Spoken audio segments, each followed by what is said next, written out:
Throughout human history, countless civilizations have risen and fallen, leaving behind extensive settlements, towns, and even sprawling cities, many of which have completely vanished. Over time, these lost cities faded into legend, remembered only through fantastical tales dismissed as just a myth. Now, in some cases, cities lay abandoned for so long that they were forgotten altogether, only to be rediscovered centuries later by people who had no idea that they even existed in the first place. And today, we're going to explore 10 of these incredible lost cities, and note that this list excludes places like Machu Picchu and Petra, since while they were unknown to outsiders for a time, they were never truly lost, having remained in the memory and awareness of local communities. Let's jump in. Troy, Turkey. In Homer's Iliad, Troy is portrayed as one of the great cities of the Bronze Age, famed for its walls so formidable that they were said to have been built by the gods Poseidon and Apollo themselves. These divine fortifications proved invaluable during the mythologized 10-year siege of the Trojan War, which began when the Greeks set out to reclaim the beautiful Helen, who had been taken by Paris, prince of the city-state. Although Troy was once widely regarded in the ancient world as a real city, the events described in the Iliad are believed to have occurred sometime in the 13th century BC. Over time, the city was lost, and many came to see the entire tale as nothing more than a poetic invention of Homer's imagination. That perception persisted until the late 19th century, when excavations at a site in Turkey reignited belief in the city's historical foundation. Now, the first excavations, they were carried out by Frank Calvert in 1863, but it was the later work of Heinrich Schliemann, who excavated the site from 1870 to 1890, that truly brought Troy back into public awareness. Schliemann was convinced that the site was the legendary city and was determined to prove it. His work yielded astonishing results. 9 distinct cities had been built on top of one another, representing at least 46 layers of habitation spanning thousands of years. Convinced that the city of legends lay in the lowest layers, Schliemann infamously used dynamite to dig as deep as possible, showing little regard for the historical layers that he destroyed in the process. In his view, his approach was vindicated when he uncovered gold and silver jewelry, storage vessels, and other artifacts that he believed belonged to the ancient Trojans. Unfortunately for Schliemann, later analysis revealed that these artifacts were roughly 1,000 years older than the events described in the Iliad, and the site proved to be far older and more complex than he or anyone else had ever imagined possible. Just before we continue with today's video, I want to say that it's brought to you by our friends over at Surfshark. Look, if you've ever connected to hotel Wi-Fi, used public internet, well, or you just don't like the idea of your ISP logging every site you visit, which is weird, Surfshark is a no-brainer for you. It is a VPN that encrypts your data, hides your IP address, and basically keeps your browsing private, which is super nice. I use it on all my devices because they let you use it on all of your devices. You buy the subscription and there's no like, oh, well, you've used it on your phone and your computer, so no, you can't use it on your laptop. None of that bullshit with Surfshark. Oh, no, no, no. They also use CleanReb, which blocks ads and malware, and multi-hop, which allows you to route your traffic through 2 servers for an extra layer of privacy. Right now, special deal, you can get 4 extra months when you go to surfshark.com/sideprojects or use the code sideprojects at checkout. Thanks to them for sponsoring, and now back to today's episode. Troy 1, dating from 3000 to 2550 BC, was a small village surrounded by simple stone walls and little else. Troy 2, which dates from around 2550 to 2250 BC, featured larger buildings constructed with mud, brick, and stone, along with fortifications and imposing gates. Most of Heinrich Schliemann's famous discoveries likely came from this level. Meanwhile, Troy 3 through 5, spanning 2250 to 1750 BC, have proven much more difficult to reconstruct. These layers suffered significant damage or were carelessly destroyed during early excavations, making detailed study a challenge. Troy 6, which dates from roughly 1750 to 1300 BC, stands out as one of the most impressive phases in the city's history and is the level most often associated with the Troy of Homer's Iliad. Now, during this period, the city was fortified with massive limestone walls that reached up to 8 meters or 26 feet tall and 5 meters or 16 feet thick. These walls were reinforced by towers and accessed via 5 monumental gateways. Archaeological evidence from this layer points to a thriving wool industry, a strong connection with horses, and a population likely numbering around 10,000, all consistent with Homer's descriptions of a wealthy and powerful city. There's also evidence that Troy 6 was violently destroyed, possibly by an earthquake or by siege and fire, mirroring the sack of Troy depicted in the Iliad. Yet the story of Troy did not end with that destruction. Later layers reveal Greek and Roman buildings and artifacts, suggesting that the city remained significant well into classical antiquity. Ultimately, it seems that a shifting coastline, which cut Troy off from its vital maritime trade routes, led to its final decline, rather than the flames of mythic war. Helica in Greece. As the second city on today's list with ties to Greek myth, and spoiler alert, it won't be the last, it should come as no surprise that many have questioned whether Helica was even a real place. Allegedly founded during the Mycenaean period by Ion, leader of the Ionians, Helica arose to become one of the most important cities of antiquity. According to Homer, it fought for the Greeks during the Trojan War and was so influential that it became the capital of the 12 cities of ancient Achaea and the head of the Achaean League. Historical sources also describe Helica as one of the most significant religious sites in ancient Greece, perhaps second only to the Oracle at Delphi, thanks to its grand temple of Poseidon. In addition, the city was reportedly a major cultural hub, minting its own coins and founding several colonies, including Sybaris, the most famous Greek city in southern Italy. Eventually, myth tells us that Poseidon, enraged at the expulsion of the Ionians from Helica, submerged the entire city in a fit of divine wrath in 373 BC, an event often believed to have inspired the legend of Atlantis. For years, many in the Hellenic world, including the famed philosopher and mathematician Eratosthenes, visited the Gulf of Corinth in the northern Peloponnese and reported sightings of a submerged city beneath the waves. Over time, however, these accounts faded and Helica became yet another legendary cautionary tale about the consequences of angering the gods. Now, of course, as is often the case with legendary cities, not everybody believed that Helica was just a myth. Many sought to uncover its remains, frequently searching in the Gulf of Corinth under the assumption that the city lay submerged beneath the waves. In 1988, archaeologist Dora Katsanapoulou and physicist Stephen Sota launched the Helica Project, an initiative solely dedicated to finding the lost city. Over the next 12 years, the team conducted painstaking work, which included underwater sonar scans, geological surveys, and drilling boreholes, all in the hopes of locating Helica. In 2001, they finally succeeded. Surprisingly, the city was discovered further inland than anyone had expected. This finding led to a major realization. For years, everybody had simply been looking in the wrong place. Rather than being swallowed whole by the sea, as the myths suggested, Helica was actually sunk by an earthquake and then overwhelmed by a tsunami that likely washed over the city. These natural disasters formed a lagoon that temporarily submerged the city in antiquity. Over time, the lagoon dried up, leaving Helica buried beneath the coastal plains near the Gulf. Following this breakthrough, the team began excavating the ancient city. Helica itself proved impressive. Its remains included buried buildings, city walls, poetry, coins, a large complex, and all the markers of a once thriving Hellenic hub. Yet what truly astonished the researchers was their nearby discovery: the remains of an early Bronze Age town dating back roughly 2,000 years before Helica's peak. The earlier settlement revealed some of the best preserved examples of early Hellenic architecture, circa 2600 to 2300 BC. Featured cobbled streets and clear signs of a thriving community. Ironically, evidence suggests that this older town may have met the same fate as Helica's, and it is entirely possible that the Ionians themselves nurtured myths of a once great nearby city, destroyed by the wrath of the gods long before their own was lost to similar forces. Vilcabamba in Peru. Now, of all the lost civilizations throughout history, few have captured the hearts and imaginations of armchair archaeologists quite like those of Latin America, and it is really easy to see why.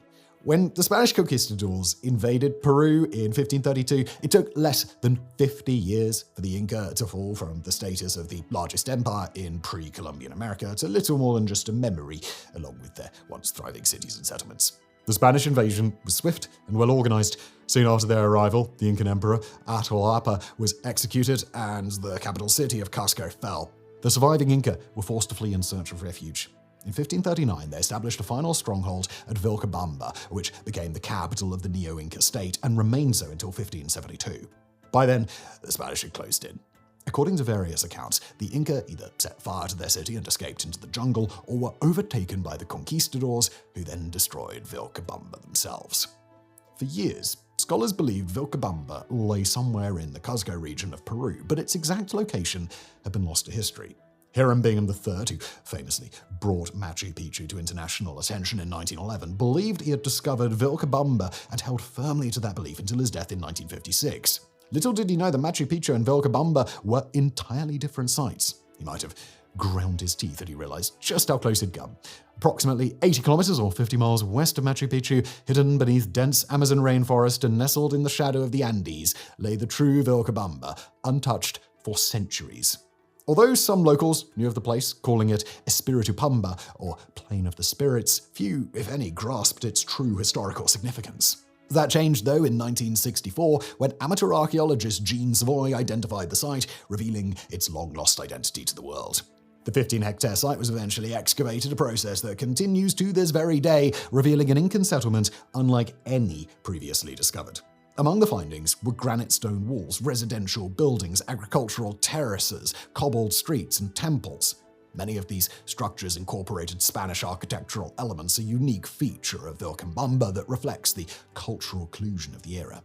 This blend is especially striking in the ceramic vessels found at the site, which depict Andean and Amazonian peoples fighting side by side, often aided by jaguars against the conquistador invaders. As remarkable as these discoveries were, the most astonishing revelation came in 2010 when archaeologists unearthed artifacts linked to the Wari culture. Radiocarbon dating placed these items around 700 AD, suggesting that the site had been occupied far earlier than previously believed. The remnants of a Wari burial complex, a temple, and various artifacts provided valuable insight into a civilization that predated the Inca by centuries, significantly expanding our understanding of the region's deep and layered history. Thonis Heracleion in Egypt. As promised, let us return to Greek mythology for our next entry, Thonis Heracleion. This was the place where Heracles is said to have first set foot in Africa. It was where Paris of Troy hid his beloved Helen from her husband Menelaus just before the Trojan War. Tragically, it later became the backdrop for one of the ancient world's most captivating lost cities. Located near modern-day Alexandria at the mouth of the Nile River in today's Abukir Bay, Thonis Heracleion was once a bustling Egyptian harbor city. Its cultural, economic, and religious significance was nearly unrivaled in its era. Founded in the 8th century BC, the city flourished for more than 1,600 years, until it mysteriously vanished around the 8th century AD. Serving as Egypt's main port, at least until the rise of Alexandria, it was a central hub familiar to almost everyone throughout the Mediterranean world. Yet despite its significance, the city's disappearance, likely caused by the clay soil underneath succumbing to liquefaction after natural disasters, led the world to essentially forget about it for over 1,000 years. That changed in the late 1990s, when a team from the European Institute for Underwater Archaeology was drawn to the area while investigating the wrecks of 18th century French warships. Using advanced survey equipment and a skilled team of divers, they began mapping the underwater topography of the region. What they found went far beyond their original mission. A series of unexpected discoveries redirected their focus entirely toward the excavation of the long-lost city. Now first, the diving team uncovered fragments of ancient statues, pottery shards, jewels, while their survey equipment started detecting large underwater structures scattered all across the bay. As the dives continued, they discovered the remains of a sunken temple, an ancient stele detailing tax laws, submerged buildings, and other monumental remnants of a once thriving city that had been remarkably preserved. It soon became clear just how significant their discovery truly was. For years, ancient texts led scholars to believe that Thonis and Heracleion were two entirely separate cities, one Egyptian, the other Greek. Yet this site told a really different story. It was a remarkable fusion of both of these cultures. Beneath the water, Hellenic and Egyptian helmets lay side by side with Athenian perfume bottles, anchors from Greek ships, Cypriot statuettes, and countless other artifacts from both civilizations. Perhaps the most symbolic find was a figurine of Cleopatra III, who was an Egyptian queen of the Greek Ptolemaic dynasty, depicted as the goddess Isis, yet carved with distinctly Hellenic features. This figurine perfectly embodied the cultural blending at the heart of this city. In the end, the site did more than offer insight into daily life. It rewrote history. It revealed that Thonis and Heracleion were not two separate cities divided geographically and culturally. Rather, they were a thriving metropolis that combined traits from both of these cultures, its very name varying depending on whether you asked a Greek or an Egyptian. Atlet Yam in Israel. During the 1960s, numerous submerged settlements and shipwrecks were discovered off of Israel's Carmel coast along the Mediterranean. In response, marine archaeologist Ehud Galili launched a research project aimed at locating, excavating, and preserving these lost villages and artifacts. Since then, 17 submerged prehistoric sites have been uncovered, each dating back thousands of years and offering valuable insight into humanity's transition from a nomadic existence to urban life. Among these remarkable discoveries, the most extensive and awe-inspiring is undoubtedly Atlet Yam, which Galili discovered in 1984. While many archaeological sites challenge our understanding of history, Atlet Yam has played a pivotal role in shaping it, virtually writing the book on pre-pottery cultures and early human development in the region. Covering approximately 40,000 square meters, that's about 430,000 square feet, this submerged site is not only one of the largest ever found, but also among the oldest, dating back roughly 9,000 years to the 7th millennium BC. Located 8 to 12 meters, or 26 to 39 feet below sea level, and about 200 to 400 meters, or about 650 to 1,300 feet offshore, Atlet Yam offers an extraordinarily detailed glimpse into the daily lives of prehistoric people, predating Stonehenge by nearly 4,000 years. Despite this gap in the evidence, Atlet Yam was home to an extraordinary stone semicircle formed by large monoliths which experts believe may have served a spiritual or ritualistic purpose. Equally striking are the rectangular foundations of ancient homes discovered at the site. These structures featured central hearths and circular installations that were likely used for food storage. The village also boasted an impressive well 1.5 meters or 5 feet wide and 5.5 meters or 18 feet deep, with dry stone interior walling suggesting it was built for communal use.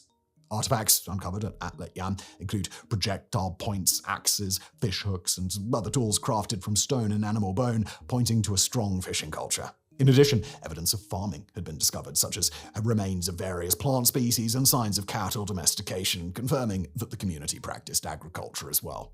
Now, one of the most remarkable discoveries at the site came from its intentional burial grounds, where archaeologists identified the world's oldest known cases of tuberculosis. While Atlet Yam may not be as widely known or as mythologized as other lost cities, it remains one of the most extraordinary examples of early human settlement. It provides a rare and vivid glimpse into the daily life of a Neolithic community, reminding us that long before cities as we know them emerged, people were already living in organized, complex settlements. Pompei, in Italy. Of all the lost cities discussed today, none are as well known, thoroughly excavated, or historically informative as Pompei, the most famous archaeological site in the world. Originally founded during the Bronze Age by Greek and Etruscan settlers, Pompei's best known as a thriving Roman town near modern-day Naples.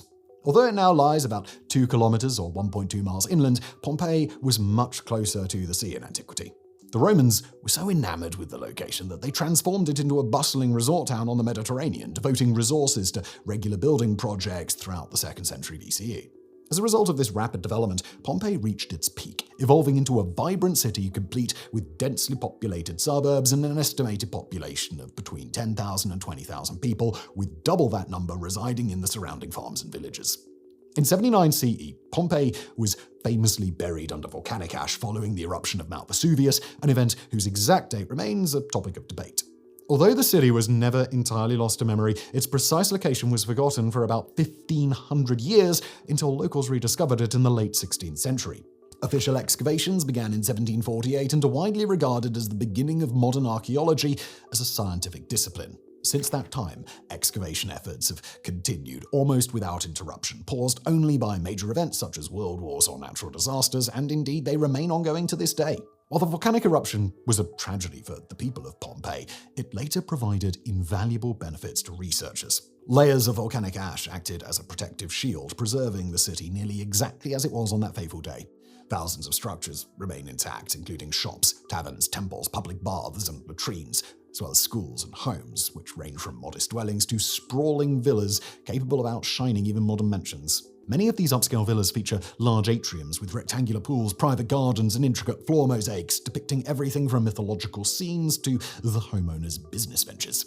In addition, the city's artifacts, written records, and even graffiti have offered extraordinary insight into the everyday life of Pompei, shedding light on aspects from trade and commerce to the crude humor that was appreciated by ancient Romans.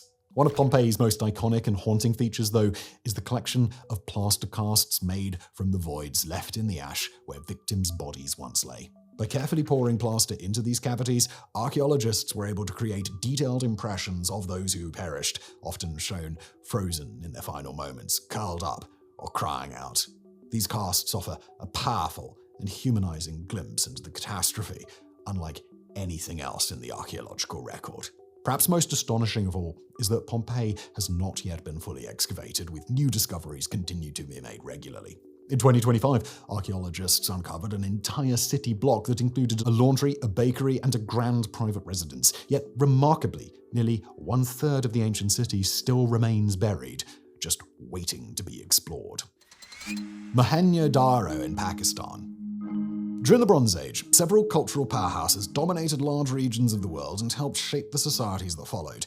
These included the Minoans, the Hittites, the Mycenaeans, and others, many of whom remain mysterious to us today, either because of a scarcity of historical artifacts or because their writing systems have yet to be fully deciphered.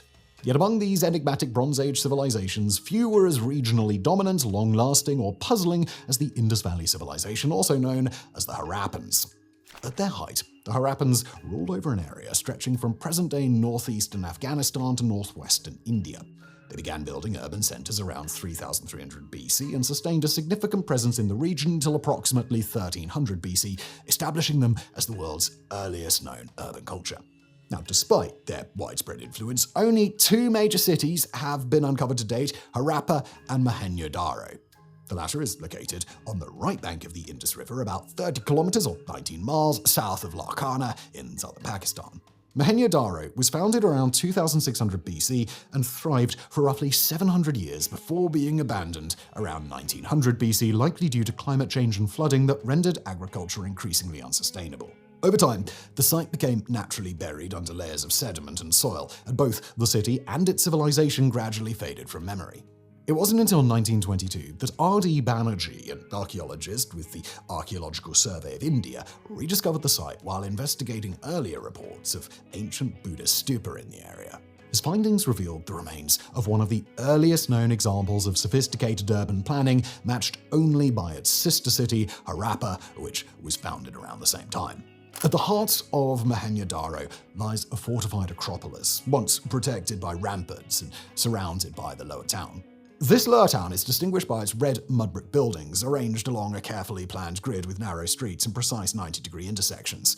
Walking among these ancient streets today, one can still observe the remnants of multi-story homes whose archways bear a striking resemblance to modern doorways.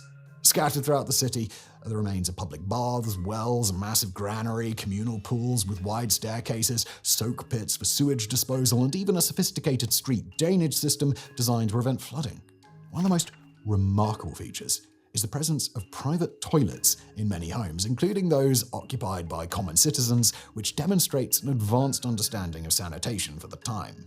Based on the culture that founded Mahenyodaro, the city is also believed to have been a major economic center. It produced intricately carved pottery, figurines, jewelry, and other artifacts, many of which have been found across Mesopotamia and the modern-day Middle East. This evidence suggests that Mahenyodaro was not merely a cultural hub, but also a vital trading center during the Bronze Age. Despite the discovery of numerous inscriptions at the site, the language, known as the Indus Valley script, remains undeciphered. This pictographic script, composed of over 400 unique symbols, continues to puzzle scholars and leaves much of the civilization's story untold. What is known, however, is that Mahenyodaro was one of the largest cities of the Bronze Age, likely home to more than 40,000 residents at its peak.